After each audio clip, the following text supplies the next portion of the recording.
Welcome everyone to another recording of Two Geeks and a Marketing Podcast. This is episode 105 and we are back with more news, tech, content and wisdom from the world of marketing. And my co-host is a digital marketing veteran. He's a speaker, trainer and advisor with nearly 3 decades of experience. He enjoys revealing visual storytelling techniques to help you build online campaigns faster. Please welcome all the way from La France, Monsieur Pascal Fintoni. Well, thank you very much. You've just heard from my co-host, a marketing speaker and consultant, spent his whole career helping his customers keep their marketing simple but effective. He's the author of 𝗧𝗵𝗲 Marketing Plans and the creator of the RogVLOG video series. I give you Mr. Roger Edwards. Oh, fantastic, Pascal. So episode 105, and we have got a real packed show today. I'm really excited to talk about some of the news items, and I think the content spotlights are going to be really interesting. And in film marketing today, we are going to be talking about a film which I don't think I've seen since its original release. Just give us a quick preview of what we're going to be talking about later. Oh my goodness, we're going to go back into the year 2000 and talk about one of the most important indie sci-fi movies, a story of determination, creative and ingenuity. When you have a low budget, you have very little marketing might, what do you do to create your own luck and get the fan base behind you? So we're going to talk about Pitch Black. We're going to talk about Pitch Black, yeah, and I've got vague memories, and I'm sure that you're going to remind me about it when we get there. But we've got a lot to get through before we get to Pitch Black, Pascal. So let's start off with In the News. And we begin with news from Carlsberg, committing to increasing its marketing spend whilst allocating budgets selectively to drive the best returns and grow its brand, like Australia, St. Miguel and Somersby Cider.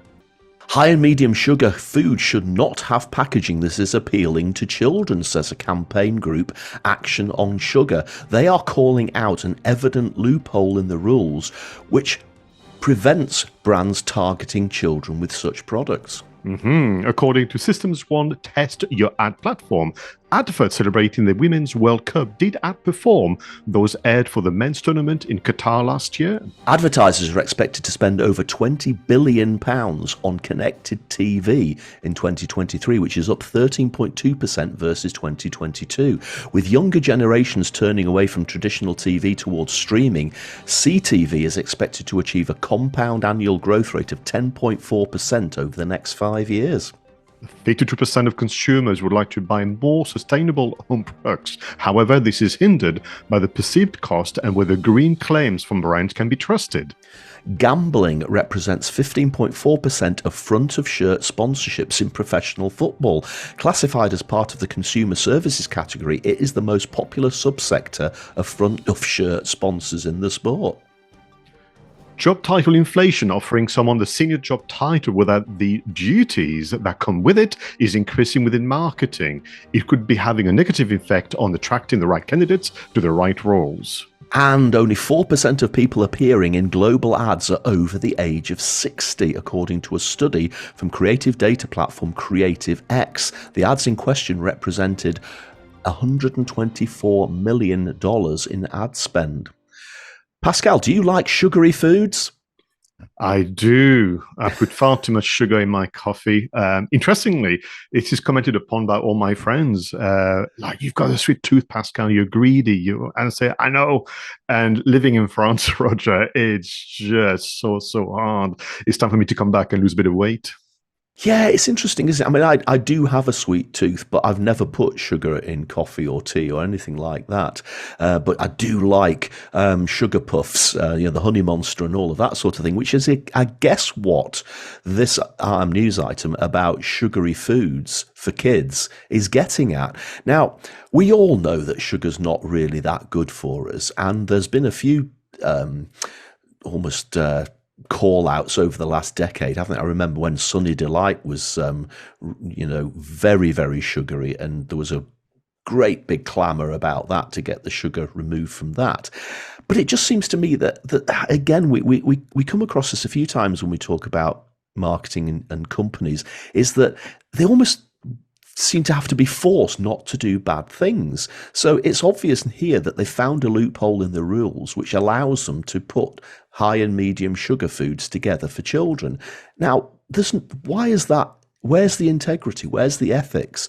We know sugar's bad. Why do they exploit these loopholes? Why don't they just do something healthy? I just don't understand the mentality.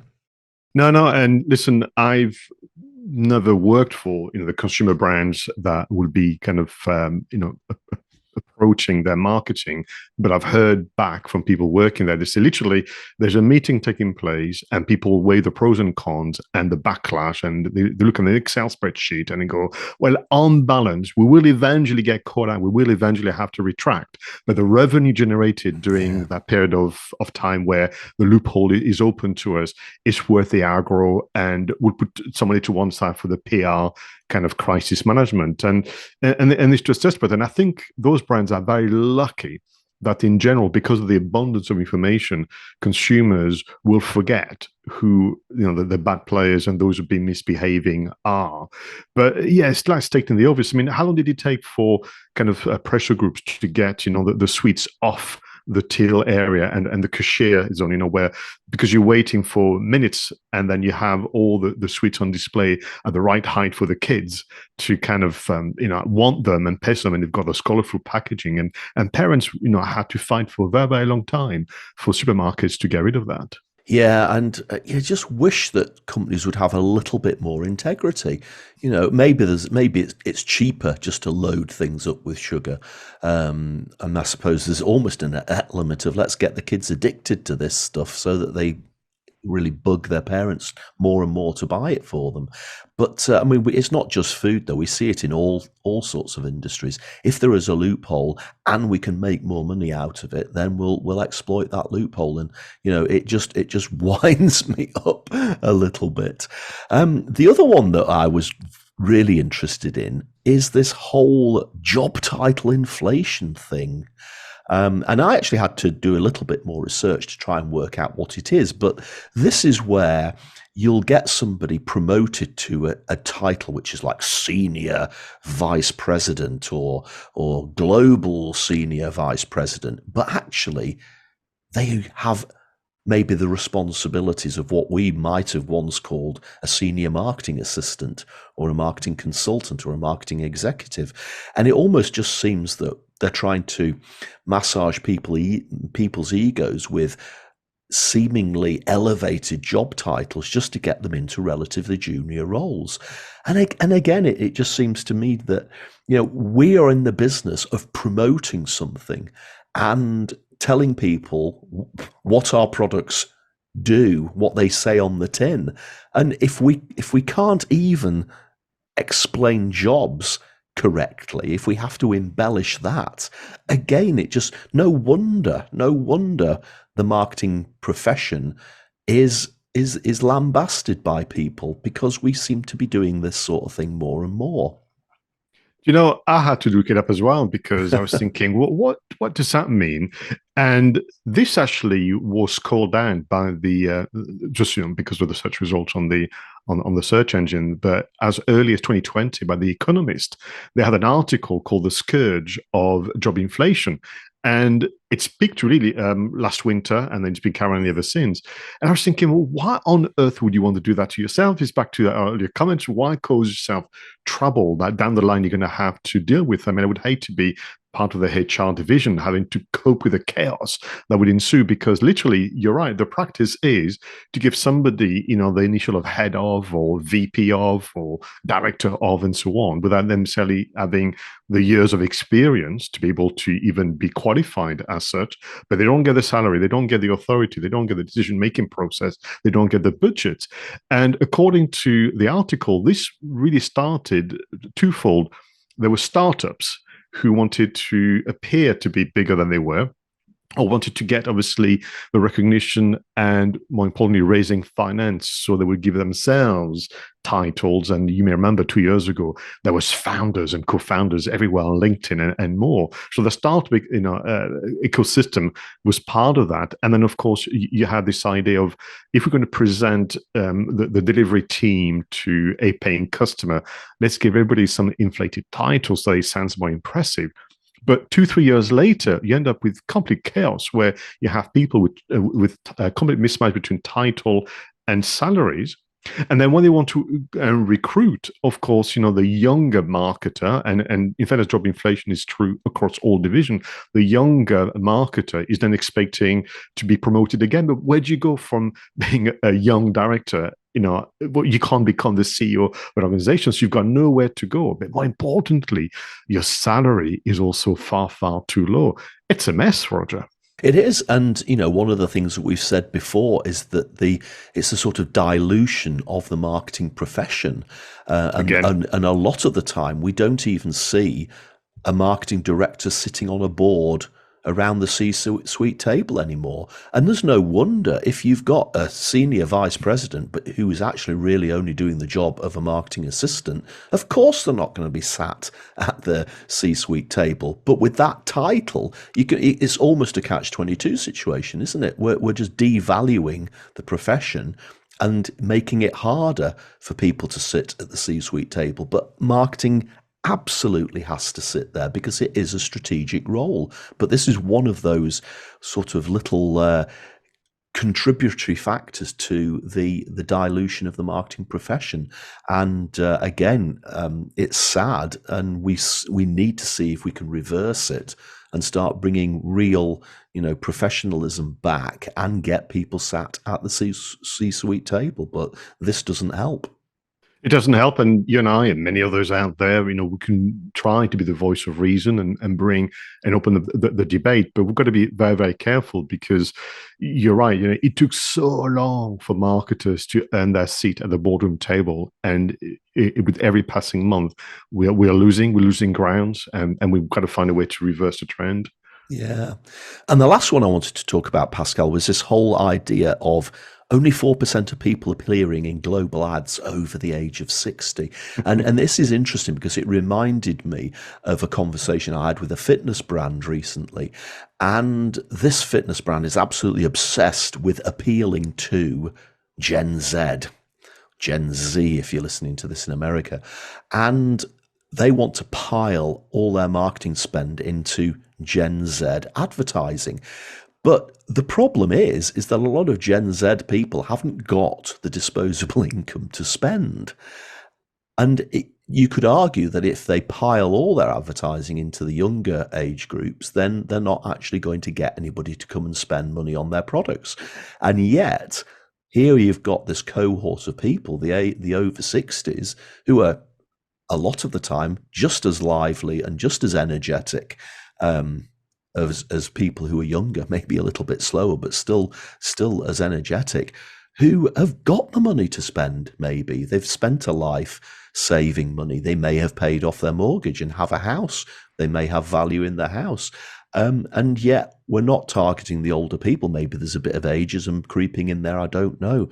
But again, you've got to target people who are going to be able to afford what you offer. What do you think of that? Well, of course, we're going to be talking about strategy. And it reminds me, actually, one of my very, very early lessons in business development and marketing was at uni. And we had those chart and matrices where basically, bluntly, Roger, you go where the money is. Yeah. And then you craft a solution and the product accordingly.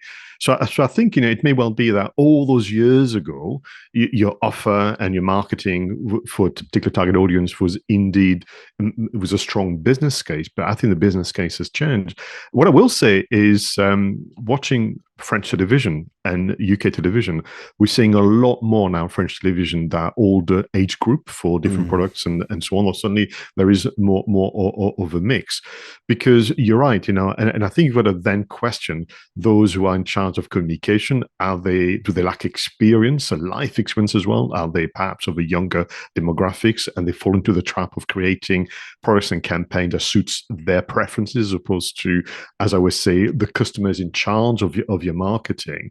But goodness, in 2023, to be 50, 60, and even 70 is not what it was 50 years ago. And on that basis, I said to people, I would challenge anyone to join one of Roger's fitness boot camp and last the full hour, because you are approaching, as I am, of course, that age of the 60 onward, and we are so much fitter, so much more nimble, and intellectually as well, very nimble compared to people that were around 30, 40, 50 years ago.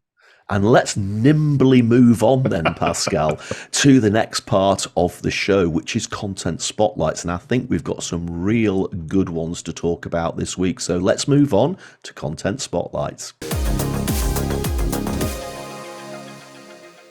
In this part of the show, Pascal and I bring to the table a piece of content that's caught our attention. It could be a podcast, could be an article, could be a video. So Pascal, what are you going to talk about this week? Well, Roger, if you've looked, and I know you have, at the show notes, you will see that there's a big blank against my name, suggesting that perhaps I've not chosen something, but I have. It's just a bit of a surprise. Now, for viewers and listeners, pretty much every Sunday lunchtime with my wife Denise, we have a routine of having a bacon sarnie and watching television. Now, bacon sarnie, the French way, it's French baguette and really poor imitation of English bacon, but it's lovely. We go on YouTube on the big telly and we enter the phrase RogVLOG. And the surprise, Roger, is my selection for this week is the latest 2 episodes of RogVLOG. I want to kind of ask you about the how, So I've chosen the one you did about why do trains stop at Stowe? Is that the right pronunciation? It's actually pronounced Stow. Sorry. So why do trains stop at Stow? What makes it a must-see village in the Scottish Border Railway? And I want to talk about the great travel battle, car versus train, when you and Mrs. E raced your way to Penrith. You were in the train, she was in a car. But generally, as a learning point, I'm really, really keen to delve into the how. So we begin with the first one. Why do trains stop at Stow? Can you just take us through the planning process, the research process? Why did you decide to do it? And then we'll talk about the filming element afterwards. Yeah, I think the Borders Railway is relatively new. It's only been opened since 2015. And in fact, it existed way back in the 1960s, and it was one of the casualties of the 𝗪𝗏𝗀𝗀 cuts. Now, if you don't know what the 𝗪𝗏𝗀𝗀 cuts are, it was a MP who was tasked with effectively chopping a vast percentage of the railways in the UK, because at the time they thought, the car is the future. And so 𝗪𝗏𝗀𝗀 came in with his great big axe and wiped out overnight loads and loads, hundreds of train lines, local train lines, and the Borders Railway from Edinburgh all the way down to Carlisle was completely wiped out. Now, of course, nearly 60 years later, I think we're regretting that decision, because cars are much more polluting than trains, etc. And it would be great if they could have all of those railways back again. Fortunately, they are starting to reopen some of these railways. The Borders Railway opened back in 2015. It doesn't go all the way down to Carlisle. It goes to a place called Tweedbank, which is about halfway. Now, I went on that when it first opened, and the train stopped at this place called Stow. It's spelt S-T-O-W. There is a Stowe down in England, but the one in Scotland, this one, it's actually pronounced Stow. And the train stopped there, and I thought, I wonder why it stops here, because there doesn't seem to be anything here. Whereas all the other stops along the route are either commuter towns, or you've got Galashiels, which is a market town down in the Borders, which is really quite pretty. So when I was thinking of ideas for the vlog, I thought, let's actually get off the train at Stow and have a wander around and see what there is, because there must be something there. There must be a reason why this train stops there. And of course, it was all pretty much me getting on the train, going down to this village and walking around and seeing what I could find. Now, obviously, I'd done a bit of research in advance about the landmarks, so I could actually talk authoritatively about them. But really, it was genuinely me getting off the train and saying, right, let's have a wander around, see what we can find. What I think is brilliant, and why I want people to check the hyperlink on the show notes and look at it, is the structure. So you have the opener with you talking to camera, but with leading questions, and then you reveal pretty much what you set up to do, and then you have the conclusion. So you've got the structure. One thing that I need some advice on: how do you to do two things so well? How do you get the eye line to look right into the lens, into the audience so well? Because I struggle with that a lot, and your narration is just outstanding. I mean, each time we watch a RogVLOG with Denise, we just completely, I would say amazed from the point of view of, but it just feels like you've done just enough research, but it's also a very natural conversation you have with the audience. So yeah, how do you get the eye to look right into the lens for all of us who struggle with that? And how do you get this narration to be so natural? Well, the eyeline thing's quite interesting. One thing that constantly annoys me about YouTube videos, and this criticism is actually aimed at people who have millions of subscribers and have done many, many more videos than me, is that some of them don't look at the camera when they're talking. And I know what they're actually doing. They're probably looking at the screen. If they've got a big camera, the flip out screen, they're probably looking at that. Now, I don't know whether they mistakenly think that by looking at the screen, it will make them be looking at the lens itself, or whether they're just wanting to look at the screen so they can make sure that they keep themselves in shot. But if you look at the screen, you're not looking at the lens, and therefore you're not looking at the audience. You'll be looking off in one direction or the other direction. And I just think it doesn't feel very personal. It's a bit like those interviews you have on televisions where they have politicians looking over that way, and it almost looks as if they're talking to somebody over your shoulder and not directly to you. So I just make an absolute effort to look directly into the camera lens, and that means you've got to find out where the camera lens is. Now, obviously, on a big camera, it's obvious where the lens is, but if you've got something like an iPhone or a mobile device like that, or a GoPro, you've got to you could actually get one of those little paper circle things, that used to reinforce the binders on pieces of paper. You can actually stick one of those over the lens so that you can actually see where it is and then focus your attention on that. The narration is a much more difficult one, because you might be surprised to find that I don't actually write anything down, but what I tend to do is go over it in my head quite obsessively, maybe the day before or the night before, so that it's all in there. And then when I actually get to the location, I somehow I'm able just to deliver it as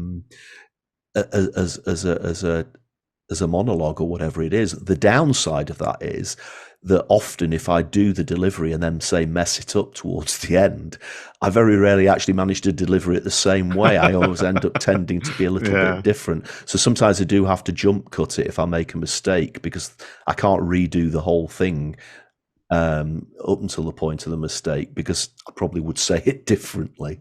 So it's maybe not as impressive as it looks, Pascal. Well, I think it is, because you have the broad stroke, and then it's essentially being inspired by the environment, the journey. Because I'd imagine that the story must reveal itself somewhat during the filming as well. So you have an idea, but then it's when you're there, when you have the footage, which gives me an elegant segue into the great travel battle, car versus train. So you were on the train, Mrs. was in the car, and you raced to Penrith. Is that right? That's correct, yes. A couple of questions. The first one, there's a scene at the very, very start, after the intro, where the car is seen driving over the camera. And Yes. honestly, I nearly screamed because I was thinking, I had this idea of the car being, the camera being hit by the car. Did you measure things? Were you very careful that you didn't want to destroy your video equipment?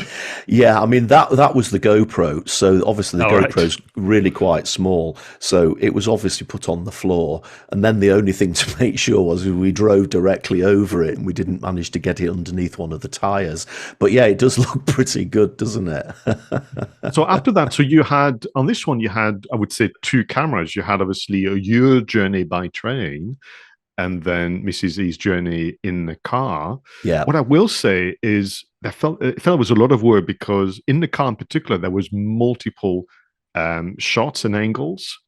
Did you plan that in advance, and did you have to give directions, literally? Well, I mean, it's interesting because I gave Trisha the GoPro after we'd filmed the bit where we drove over it, and for the main, the GoPro was actually on a suction cup stuck onto the windscreen of the car, pointing forward over the bonnet, so you can see the road ahead. There were a few occasions when Trisha talked straight to camera. She actually had to take the GoPro off the suction cup mount and point it to face to record those instances. But I'll have to admit that we did cheat a little bit because some of the shots of Trisha driving and saying things like we're looking for 𝗪𝗍𝗍𝗏 lorries, or we're going to stop here.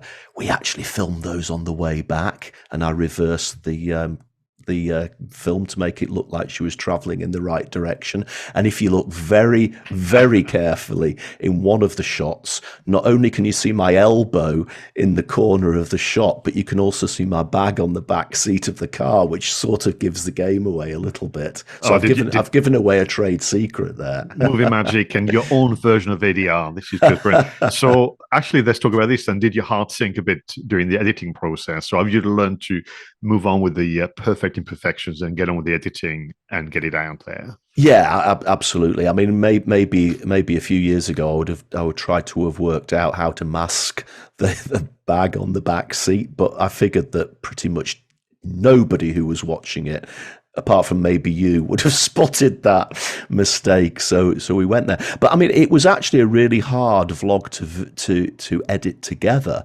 because I wanted it to be in almost like in real time, which is why I kept having the timing flash up onto the screen. So it was 10:30, 10:35, etc. And actually getting all the footage I'd recorded with my camera and all the footage that Trisha had recorded, and then obviously making sure that I kept the timestamps and then arranging them in the right order. And it did take a long time. I was really pleased with the outcome, but yes, it was perhaps one of the most time consuming vlogs to edit.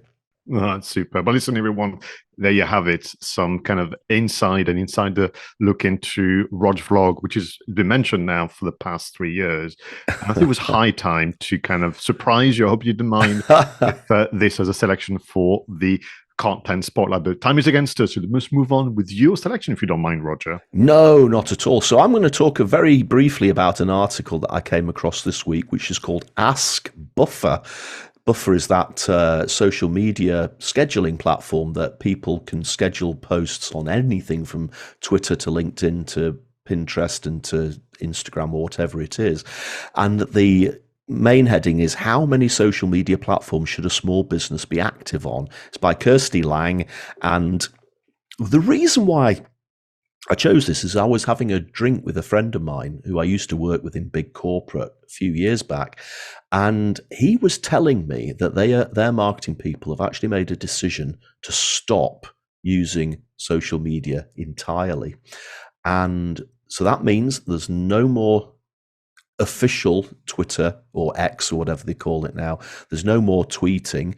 They have spent a lot of money over the years on Twitter advertising. A lot of it's more broadcast as opposed to social interaction. But they've decided that their official Twitter feed will no longer effectively do anything. And that's because they found that the reach has absolutely and utterly plummeted. Even with their advertising that they've been spending quite a lot of money on, it's just plummeted. And they're even saying the same about LinkedIn. They're just not getting the interaction. They're not getting people commenting. I've said to you a few times in the past, I sometimes think I'm shadow banned from LinkedIn because some of my posts get absolutely zero pick up, and that this is a company saying the same thing, not only about their company page, but also about their executives that post on LinkedIn as well. And so this article really caught my attention because it's almost saying how many social media platforms should you be on.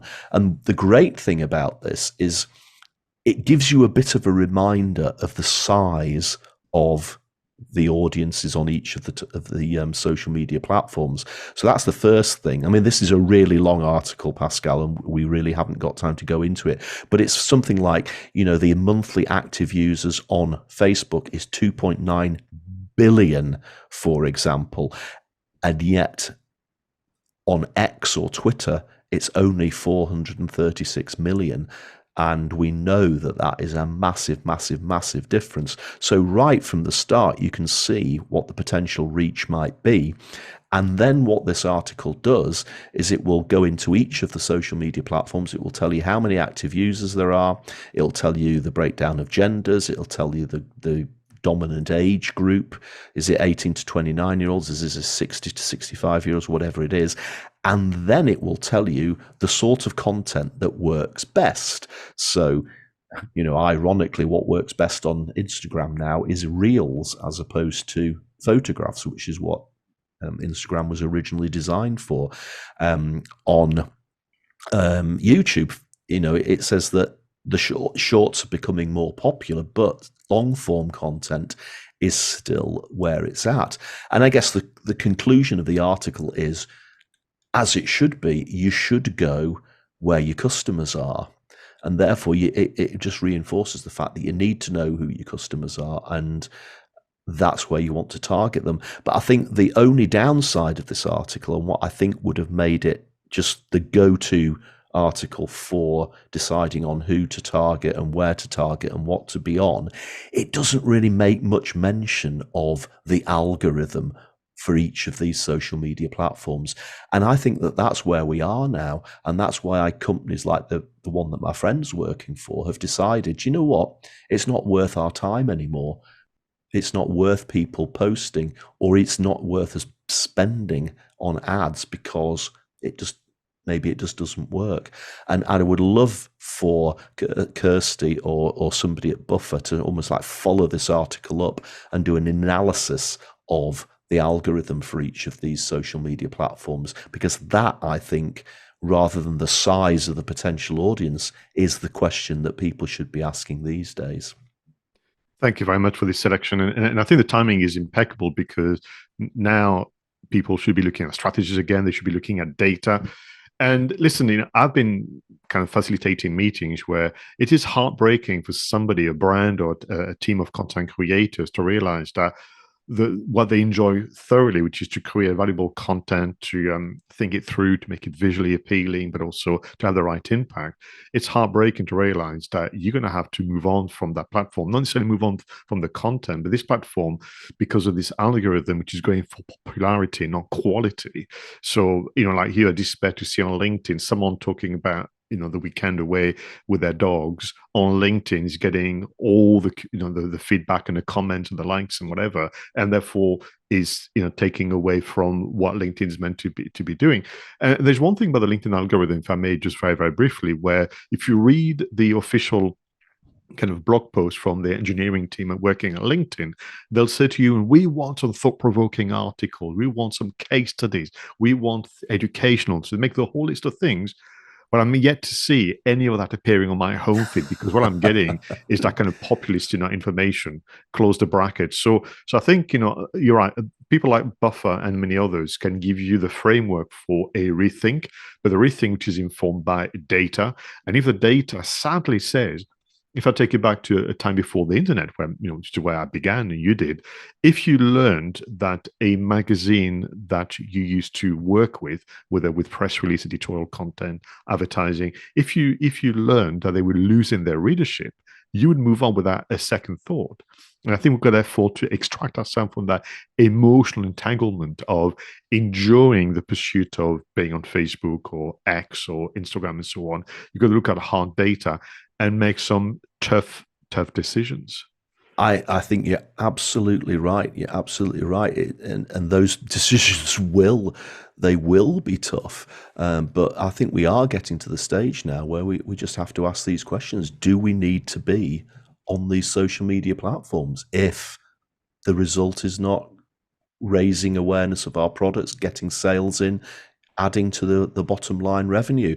I'd be really interested to hear what you think out there. Those of you who are listening to the show, those of you who are watching the show, have you had this experience yourself on the social media platforms that you've been using for all these years? Have you discovered that reach is so low now that actually you're considering moving away from it? I think it'd be really interesting. So talk to us in the comments below on YouTube, or look us up on Twitter, or I'm going to call it Twitter. Pascal, of course we are. Fed up. Of course we are. Look us up on Twitter and let's have a conversation about this, because I really think it's very interesting. Okay, Pascal, as always in the show, we always pay tribute to the people from the past who have trailblazed and invented stuff which allows us to live our lives as we do today and allows us to be the marketing professionals that we are today. Let's go back in time to this week in history. And in 1887, German-American inventor Emil Berliner files for a patent for his invention of the lateral cut flat disc gramophone. Well, today it's called the record player. In 1923, the Big Dipper opened at Blackpool Pleasure Beach in the United Kingdom. This wooden roller coaster was designed by John Miller and was one of the first roller coasters to use what were known as up-stop wheels, which effectively stop it from flying off the track as it goes over the top of a hill. And this roller coaster recently celebrated its 100th anniversary with a marketing campaign and a big party. Wow. Well, in 1983, Macrovision releases the Analog Protection System, also known as CopyGuard, a system of coding that will prevent you and I, VCR users, from making their own copies of VHS tapes at home. Oh, and in 1995, Microsoft rolled out its new operating system, Windows 95. Gosh, I remember that. Many retailers held midnight parties for those who wanted to get their hands on the CD-ROM as soon as possible. My goodness. So, Pascal, it's interesting, isn't it? You and I have both chosen a news item here which involves somebody filing for a patent. So you've mentioned Emil Berliner, who filed the patent for the gramophone, and of course John Miller, who was a roller coaster designer, actually filed a patent for this thing called the up-stop wheel, which I'll talk about in a moment. But first of all, tell us about record players. Well, for me, the memory is about this being a birthday present for my 10th birthday. Now, number 10 is important. You're fast approaching the teenage years, but it's double figure. And I remember to this day this massive box on the kind of dining room table, and I kind of ripped open the wrapping paper, and there was this red box with this kind of strange fastening system. And then when I managed to unlock it, the top bit was the speaker, and then there was, revealing itself, I could almost hear music in the air, revealing itself, the record player. And that sadly, I don't know whether it was an oversight on my parents' part or they couldn't get access to a record to play. So I had to go and see our neighbors to ask them for whatever they could lend me. And my very first record for my first record player was the 𝗧𝗵𝗲 𝗧𝗵𝗲 𝗪𝗏 tour, which was about some fire in Brazil. And I played it over and over again, probably making my parents demented. Hence, that weekend, they went to buy me some records for my age. But what is interesting about the flat disc gramophone, this was in direct competition with the other form of gramophone invented by Edison, which was more of a cylinder. And the two were competing. So whilst Edison got, because he had a better PR agent, I reckon, got obviously, the headlines, it is that thanks to Emil Berliner that we have the flat disc gramophone, which is essentially the ancestor of the CD and everything else that we use now, that being flat as opposed to being a cylinder. Can you imagine if the other things have gone the other way? We'd have cylinders now for the CDs, for our PlayStation video games and that kind of things. But one thing I didn't know until I kind of looked deeper into it, Berliner knew enough about marketing that he had not only to file the patent, but create a trademark and a logo. And surprisingly, the logo that was invented for his flat disc gramophone was a picture of a dog listening to his master's voice. Wow. Isn't that amazing? And Yeah. then he got bought out by RCA, then got bought out by somebody else. So all this kind of layers of, buying and mergers and so on are masking essentially sometimes the history and the origin. So all of you as listeners, if you're getting extra points on the next pub quiz or kind of guessing game, you're very welcome. But Emil Berliner, thank you very much. So that's 1887, everybody. Yeah, wow, that's incredible. I mean, the power of history is something I talk about in the vlogs, and Blackpool Pleasure Beach, not only is it one of the most popular and famous fairgrounds, amusement parks, theme parks, whatever you want to call it, in the United Kingdom. One of the reasons I like going back there, not only is it because it's where I grew up, and when I was younger, I used to spend so much time on Blackpool Pleasure Beach. You wouldn't believe it. I often went every day when I was a teenager, but it's actually an open air museum for amusement park rides. Wow. Okay. Now, the Big Dipper was built in 1923, so it's 100 years old. There's a ride there called the Flying Machines, which was designed by a guy called 𝗵𝗵𝗶𝗵, and that opened in 1904. And it's basically a massive roundabout where these rockets basically hang from the roundabout on gigantic chains, and it spins round. And because of this, as it spins round, these boats go right out and fly out at the sides. And that was built in 1904. I mean, that's just astonishing. And there are other rides there that were built in the 1930s, some built into the 1960s, some built into the 1970s. So you've got this open air history of amusement park rides, but you can still go on them. I think that's the most amazing thing. So I actually went back down to Blackpool this week because I knew it was the 100th anniversary of Blackpool Pleasure Beach. Now, ironically, I'd read that they were holding this big event this coming Saturday, and I didn't want to go down on a Saturday because I have things to do on a Saturday, classes to teach, and it's family time. But as it turned out, the actual anniversary was the day that I was there, and they had a massive marketing campaign where they mailed out to a lot of real theme park enthusiasts.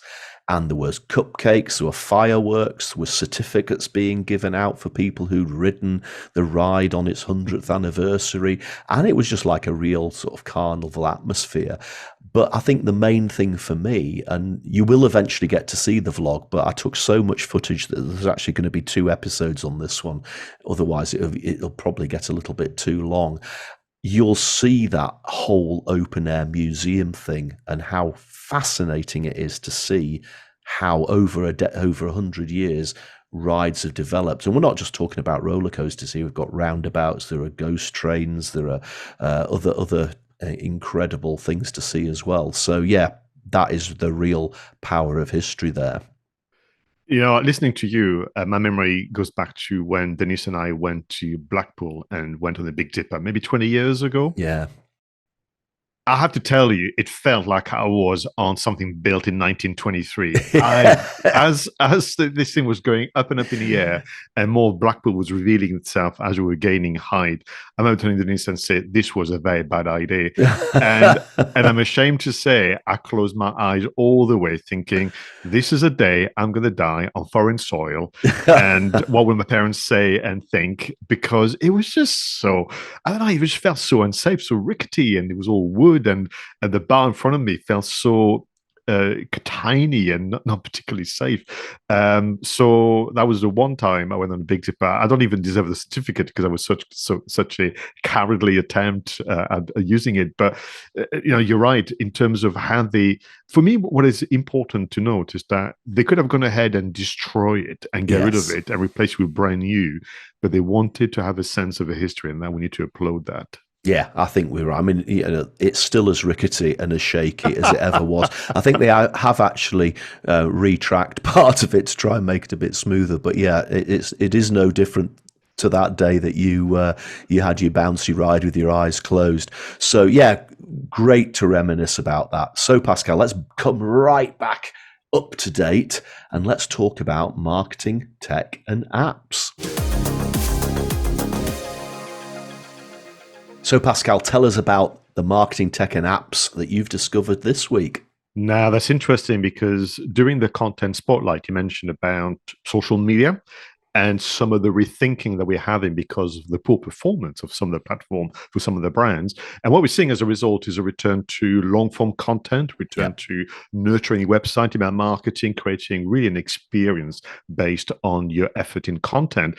So what people are having to relearn now is to almost either brief themselves internally, if you're sort of preneur or part of a team, or to brief, of course, their content creators. And people say, "Oh, that's a struggle," sometimes to put together the request, to somebody. So I came across 2 AI-powered platforms that are there to create, if you like, the beginning of a briefing document to somebody else or to yourself. The first one is called 𝗏𝗵𝗶, 𝗏𝗵𝗶, APP, and the second one is called, which I love, Perplexity.ai. And these are to be used as digital assistant. They will not write the content for you. And Roger and I made our views very clear about the copy and paste job that's going on at the moment. But what is lovely is you put together a request. So I did a test on both 𝗏𝗵𝗶 and Perplexity.ai. I wanted to write an article about the history of VHS cassettes. Very, very briefly, my claim to fame is at one time in the 90s, roughly, I had a very large VHS cassette collection, more than 2,000. Wow. And the insurance company refused to insure my VHS cassette collection. I even made the headlines in the Evening Chronicle of Newcastle just for that, which wasn't very wise to think about it, because the baddies could have then gone to my house thinking, is the guy with all the VHS cassette. But back to the AI-powered app, I put the request in, 3-4 lines of text, almost like a very mini brief, and both 𝗏𝗵𝗶 and Perplexity came up with essentially the structure and the subheaders that would really be a source of inspiration. But they even came up with a title, and the title proposed by 𝗏𝗵𝗶 is "Rewinding Time: A Journey Through the History of VHS Cassettes." That's pretty neat, isn't it? And then you've got all the different sections you would expect, from the birth, the rise, the impact, the decline. There was some lovely suggestions from Perplexity, which I think is more advanced than 𝗏𝗵𝗶, but there was things like, discuss how the ease of use of VHS tapes led to concerns of a copyright infringement. You have almost like a mini subject to get into, explain how the introduction of DVDs led to the decline of VHS. You've got all those being listed as headers and subheaders to inspire you for your next long form content. That's really funny. I'm just thinking back now. How many VHS tapes did you say you had? 2,000? More than 2,000. More than 2,000. No, I didn't have as many as that, but I still had a stack. And great minds were thinking alike even back then, Pascal, because I too wrote to my insurance company and said, will all these VHS tapes be covered? And I got exactly the same answer. Sorry, mate. No, we're not prepared to do that. Isn't it bizarre? And that we were valuing our VHS tapes probably more than rings and jewelry and TV sets. And that's right. Yes. My content spotlight's a bit all over the place. My marketing tech and apps a bit all over the place this week. But I just had to talk about this one. I come across an app which is called embody.me's expression chat. And this is an example of one of the darker sides of AI, I think. And there's even an article which I've put a link to in the notes. And the heading of the article is, "This creepy AI app lets you talk with a photograph of anyone." And basically you upload a photograph, could be of your wife or husband, it could be of your mother and father, it could be of a dead person, it could be Abraham Lincoln, I guess, or anybody you like. And then the AI animates the face so that it looks like it's talking, and then it will use ChatGPT to actually have a conversation with you. And I've seen all sorts of apps like this. You can get virtual girlfriends or virtual boyfriends that will talk to you. You can even get virtual psychologists and virtual therapists. And I do worry about this because people might be conned into thinking that they're genuinely talking to real people, when in fact it's all this AI, which is just basically predicting a load of words that might come next. It's not showing you any empathy. It doesn't understand you as a person and how you feel. And I just worry about where this might go in terms of the mental health of people. I mean, there's even, if you dig deeper into this, it's almost like saying you can have a conversation with your dead father or your dead grandfather. Now, that would be really quite upsetting, I would have thought, for some people rather than comforting. And of course it isn't. And it shouldn't be portrayed like that. And I just don't think that this is a good use of AI. And again, I'd be really interested to see what viewers and listeners of Two Geeks think about this week. And to finish on a more cheery note, the other app that I came across this week is called MuseList, and this is produced by somebody who got a bit fed up with Apple Music and how bland the Apple Music app looks.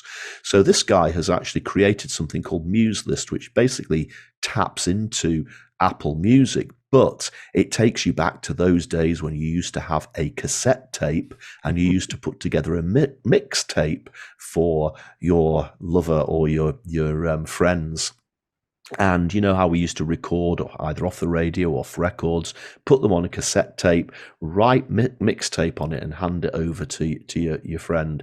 This allows you to do the same, but it imports all these visuals of cassette tapes and effectively grafts it over Apple Music. And it's just lovely. It's a bit nostalgic and it makes you think back to those days when we used to have to physically record stuff onto tape. And I just love it. Yes, that's what we had to do. There was no text messages and sending some strange emojis to express your affection to somebody else. You had to work hard, put together a mixtape, and of course, have your heart broken if you was rejected. I'm not talking about personal experience, of course. Okay, Pascal. Always good to talk about the tech, also good to talk about the apps, but we finally reached the segment of the show which I know that both you and I adore. It's film marketing. We're going to talk about Pitch Black right after this.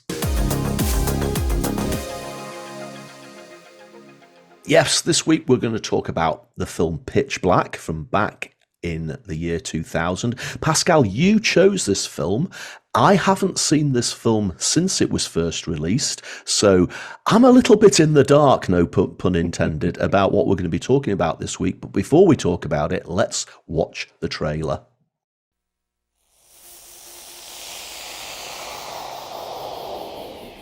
They say most of your brain shuts down in cryosleep, all but the animal side. Guess that's why I'm still awake.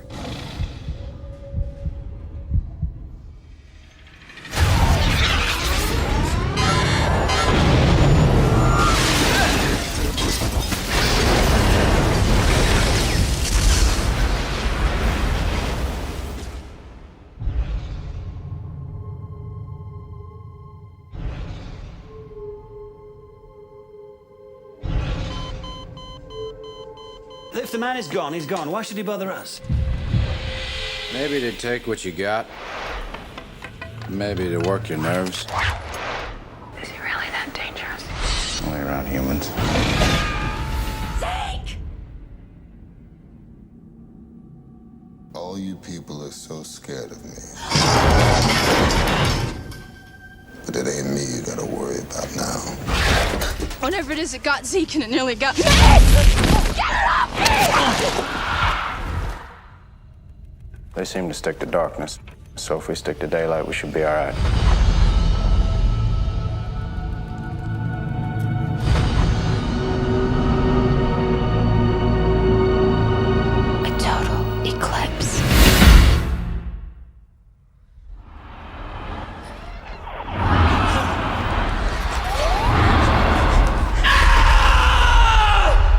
gonna lose everybody out here.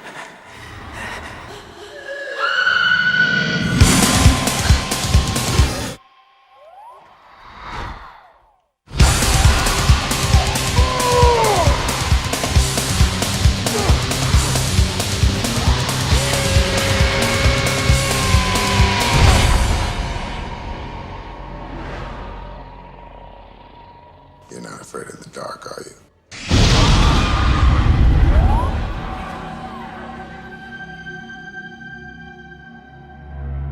Actually, that does bring back a few memories now. I had it in my head, Pascal, this was a vampire film. It clearly isn't a vampire film. What is Pitch Black about? Oh, do you know, this is like, the ultimate sci-fi horror movie made by fans for the fans. But this is also a story of being resourceful, of solving problems with good marketing techniques and so on. But just to begin with, for people who have not seen Pitch Black, you will know, however, maybe the sequels we were given more budget, such as the Chronicles of Riddick and Riddick itself and so on. But this is something that is almost like a sleeper hit, a success. But very briefly, after crash landing on a distant planet, a group of travelers discover that Riddick, an escaped convict, isn't their sole concern. Sinister creatures hide in the shadows, waiting for the impending total eclipse and darkness to strike. The strapline: fight evil with evil. And this is an interesting one to pick because, like I said, there were some marketing challenges, but also one which is something that we've seen many a time. Critics were very mixed about Pitch Black. I mean, to give an example, a platform Rotten Tomatoes called Pitch Black a derivative and formulaic movie. Too fully is far too bad to recommend to sci-fi and action fans. But on the flip side, actually the fans really got behind it because they understood what this is about, a movie to be praised for how bold it is and how clever it is, despite its limitation in terms of budget, but also very cleverly using actors and actresses that only became famous after. So you had this idea of really getting into the storyline without being distracted by big names. In fact, when we look at the marketing and when we look at the the posters and trailers, no one is mentioned because, well, at the time they were not known at all. Maybe a few TV series going out there. For me, what is interesting as well is back to the challenge of Pitch Black, because by 2000 we've been spoiled quite a bit with sci-fi movies. You and I've mentioned quite a few classics on Two Geeks and Martin podcast, but also this is a year after The Matrix, right? So yeah. The audience has been spoiled a little, but this is actually a low-budget sci-fi movie. I mean, to the tune of $25 million. Now, to give it some perspective, the same year the X-Men came out, the first kind of chapter, this was around $75 million budget. Yeah. And do you remember that Arnold Schwarzenegger movie, The Sixth Day, looking at cloning and technology and that kind of things? This was given $82 million. So you really are looking at this low-ranking kind of production. This was released in February 2000, which is hardly your most romantic film to take your partner to. And oddly, as a marketing challenge, the very same day of Boiler Room, also starring Vin Diesel, which we know now plays Riddick, add on to that some complexity where the film Pitch Black was being produced by a company called Polygram, which is no longer with us because Polygram was then bought by Universal Pictures, who in turn gave the distribution duties to a subsidiary called USA Film. So talk about layers and too many cogs and so on. And despite all those challenges, Pitch Black managed to literally, work their way through into the hearts and minds of the fans. And you have this fascinating, if you look at the numbers, it's great to look at the revenue. So week 1, it does pretty well, actually, end up in position number 3. Week 2 and 3, it kind of loses grounds. And in week 4 and 5, it rockets back up to the pole position because by then, word of mouth marketing has taken over. Absolutely. Yeah, absolutely. And, I see Van Diesel now. Obviously, he's a big star. Everybody knows him, the Fast and Furious films. But back then, who is this guy? In fact, if they put that name on the poster, Van Diesel, you might have thought that was actually one of the characters in the film as opposed to the actor, because Van Diesel sounds to me like a character in a movie as opposed to the name of an actor. Yeah, because interestingly, the reason Pitch Black came back to mind was on Netflix. We were looking for something to watch with Denise, and they put both Triple X and Triple X: The Return of Xander Cage back to back, and we Yeah. were reminiscing, thinking, "Oh, is that when we discovered all of us Vin Diesel?" And I went, "No, it was before that because." Pitch Black is when we discover Vin Diesel. It's similar to the Transporter and Jason Statham. Yeah. It's done work before, but this is the one that propelled it. But you're right, his name and the others, for that matter, is absent from the 2000 version of posters, trailers, and teaser content. Yeah. Yeah. So let's talk about the marketing, Pascal. Well, the thing is, we must back to this idea of this is the reason why this movie is worthy of consideration is back to limitations, constraint, which leads to using more imaginative solutions. Because actually, if you look at the official poster of 2000, one could be forgiven to think that this was given to your young nephew. And it's just a simple montage of the term pitch black, fight evil with evil, and this weird, very simplistic, I would say almost too simplistic kind of, planetary montage, and then this kind of glow effect on a face. Only if you've seen the film do you understand what that represents.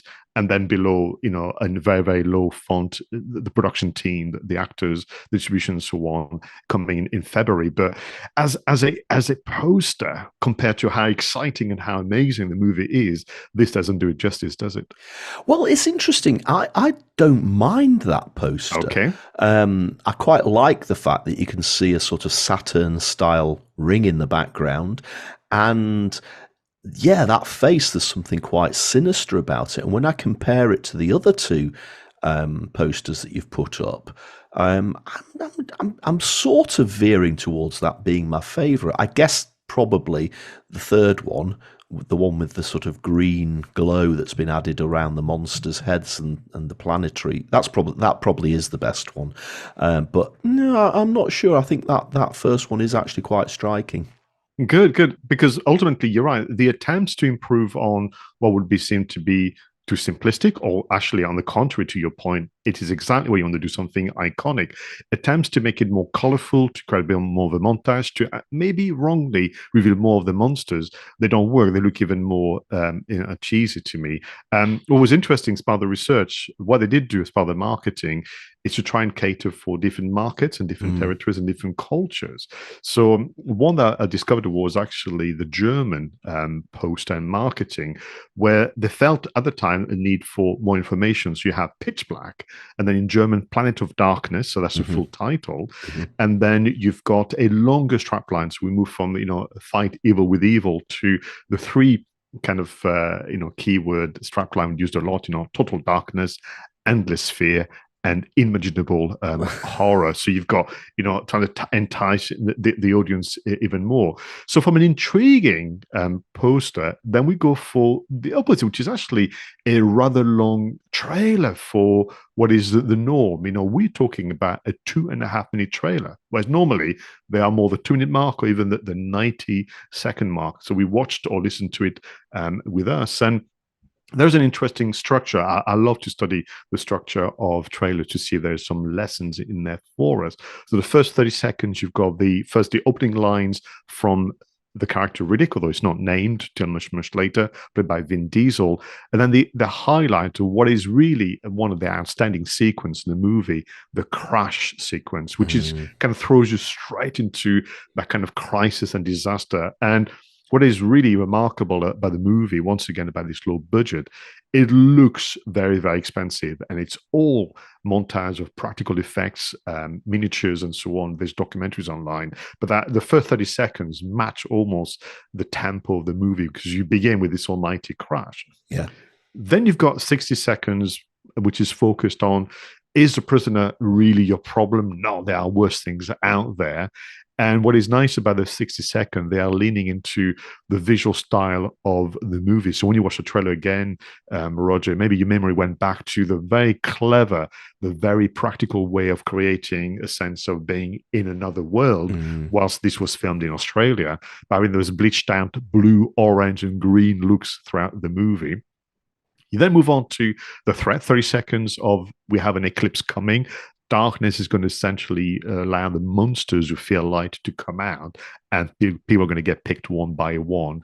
And the final 30 seconds, which is usually what you do, is a action montage with glimpse of the monsters. I mean, you really have to strain your eyes or learn to freeze frame the VHS cassette back in the days to see the monster really, really well.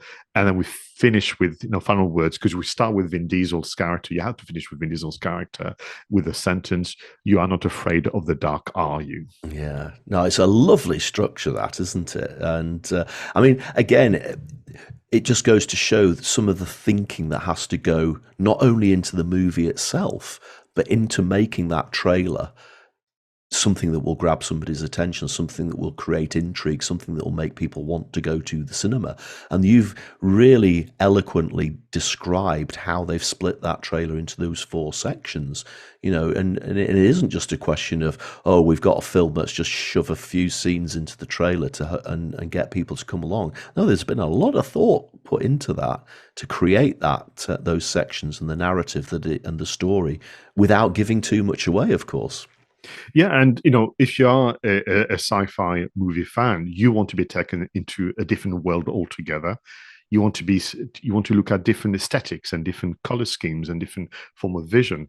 And one thing that they realize particularly well, and this was of course a few years after Predator, is both what the monsters can see, but also, which will be revealed through the movie, the fact that Riddick himself has a very, very specific kind of vision that's been facilitated with surgery, which he explains, in the movie. So his vision in the dark is also very, very different. And this is just all wonderful, practical solutions to making a movie look more expensive and extensive than you could have afforded, with the budget, which I think is just very exciting.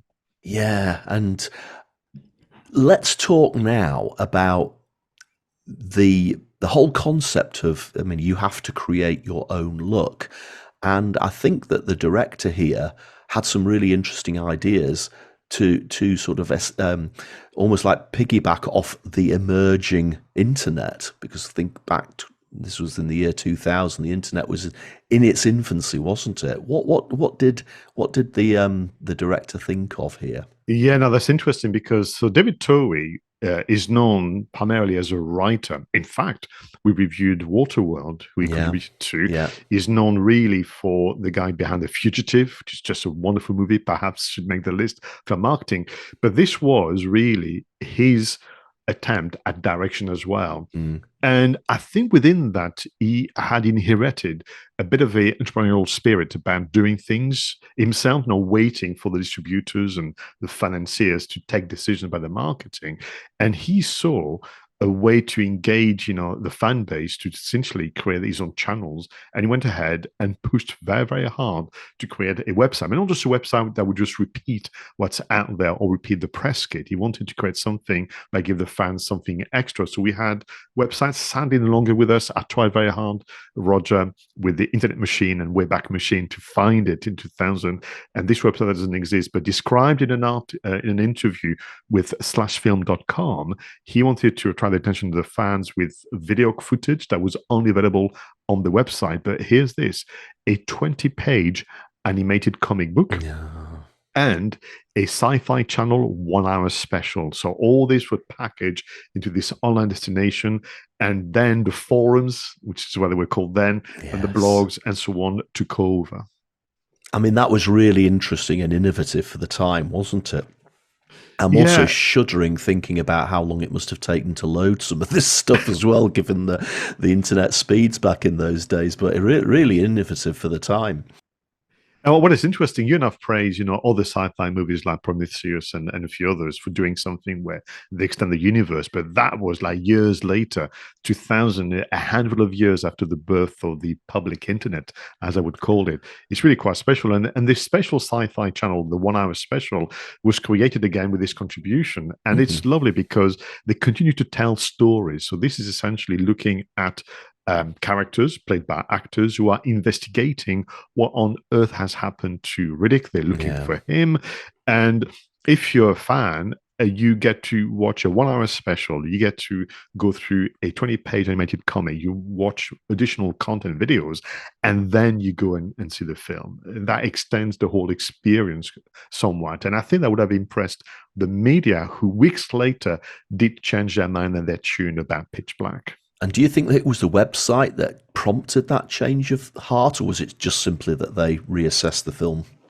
I think they reassessed the film, but alongside the website, someone said, well, hang on, clearly the producers are taking this seriously. There was really a big effort in press and media coverage.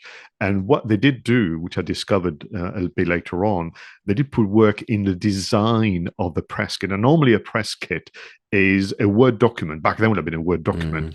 Using maybe an old version of Microsoft 95, like I mentioned earlier. So that it was a Word document, some very heavily compressed images, back to 2000, maybe a very, very short video footage. What they did here, they actually got it designed professionally. So they repeated the dark and atmospheric visuals of the trailer, the poster, and the movie to really emphasize that it was part of the same kind of environment and universe. Yeah, no. I mean, it's a shame, isn't it, that that website obviously doesn't exist anymore, but it should in a way, because it just as we were talking about before, the roller coaster becoming a sort of historical record of past amusement rides. It's a shame that we couldn't have this in existence as an example of an early film marketing website. It would just be gorgeous to be able to see it as it was in those days and appreciate it for the step forward that it was at the time. I know, we've got to speak to somebody that knows more about this, because you can find the posters, you can find the trailers, you can find the TV, radio spots, you can find all those assets, but the websites, they always seem to disappear. And it's like, the frustration, someone surely has a copy somewhere of the HTML code, on the floppy disk or something. Yes. Because, you and I and many that we know of in the industry would love to go back and look again about, if we know where we've come from, we have a clear understanding of where we're going in the future with film marketing. Absolutely right. And I don't know, maybe somebody knows how to find one of these caches, because sometimes you can find caches of older websites, can't you? That's but right, perhaps they don't go back as far as the year 2000. Well, Pascal, I mean, I desperately need to watch Pitch Black again now. So I have to get that trusty little app out to find out where I can watch it for free, or obviously end up renting it off Apple or Amazon. Thanks for choosing that one. It was quite an interesting one to talk about, especially from the website point of view. Again, bit of nostalgia, but also a bit of history, and I think that's really important. So everybody, thank you once again for watching Two Geeks and a Marketing Podcast, or listening to Two Geeks and a Marketing Podcast. We really do appreciate you tuning in. We'd love to hear your comments about what we talked about today, your thoughts, your feelings on the subjects. So do get in touch with us. Leave a comment down below on the YouTube video, or talk to us on Twitter. We'd be delighted to hear from you. So Pascal, thank you so much for your expert co-hosting, and thank you for choosing my vlogs as your content spotlight. That was a little bit humbling, so thank you for that. Thank you, everybody. Go out there, until next time, go out there and make sure that your marketing is done right. I was Roger Edwards, and he was Pascal Fintoni.